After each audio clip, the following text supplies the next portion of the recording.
The smell of fresh bread and sweet pastries greets you before you even reach the Sixth Sense bakery. If you go there early enough, you may even see the pastries of the day magically write themselves on the menus outside. The children of the town say this bakery is haunted, with bowls that stir themselves and dough that rolls itself out. Though the owner, a now retired wizard, would never spoil the magic behind these clever tricks. Hello, my name is Jade, and I like to paint with pixels. And for today's video, we're going to be talking through the process of making this magical bakery on an isometric grid.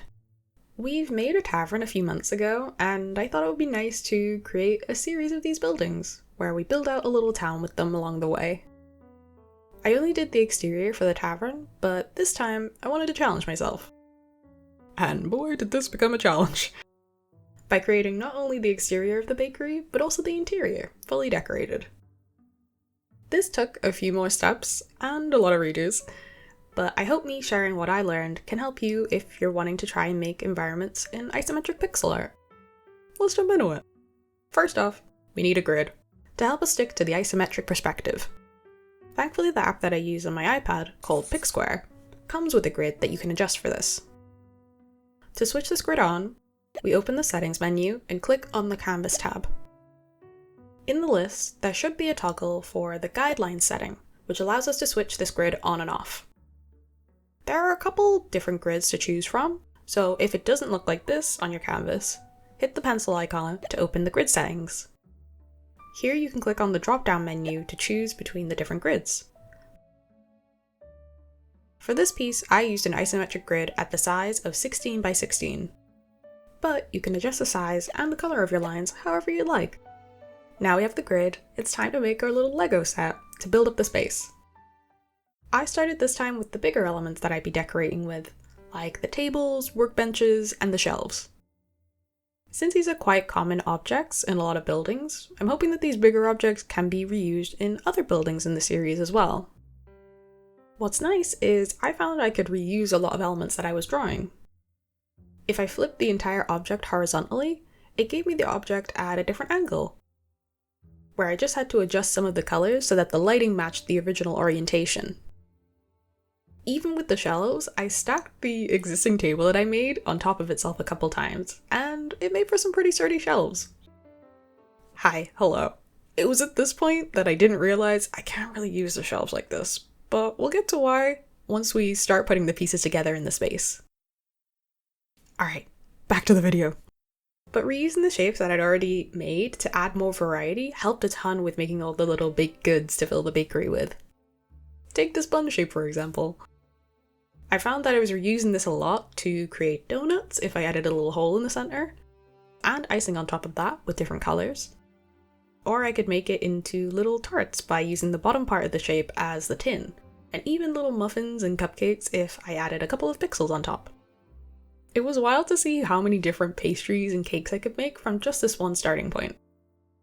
Also, with the bread and the pretzels, I could make a baked and a raw version of the dough quite quickly with a quick color change. That way I could make separate areas in the bakery where they prep the dough and let it prove, and then a display area for the final product. Once I was happy with my kit, I got to putting it all together, starting with the interior. I started with outlining the general shape of the building from one of my earlier sketches. I wanted the shape of the space to also be inspired by pastries and baked goods, so I tried to go for sort of a croissant shape for the main building. I turned the opacity down so that it can be used as a guide of where I can place my kit inside the outline. My first attempt at this was a bit messy. One thing I had to learn quickly was working from back to front within a space, placing the objects that would be furthest away from the camera first. This is so that when I pasted objects from my kit, they would appear in front of one another correctly, and I could avoid redrawing parts that were meant to be in front of another object. This is where I realized the error I made with my shelves.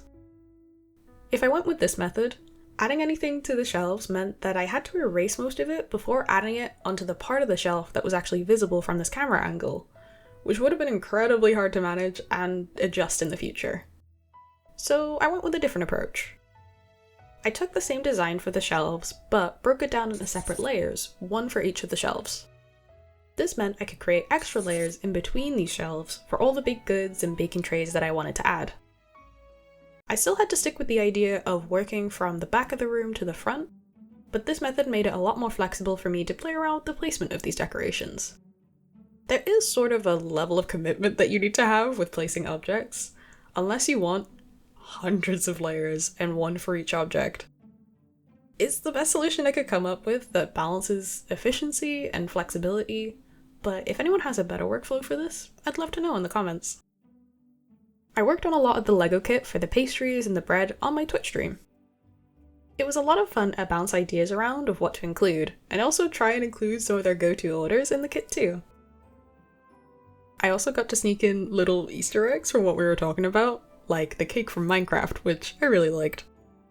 We discovered these buns that are sold in a couple of places in the UK called well-fired rolls, which are exactly as they sound, very overcooked bread rolls, which I was so intrigued by, so we had to add those to the bakery as well.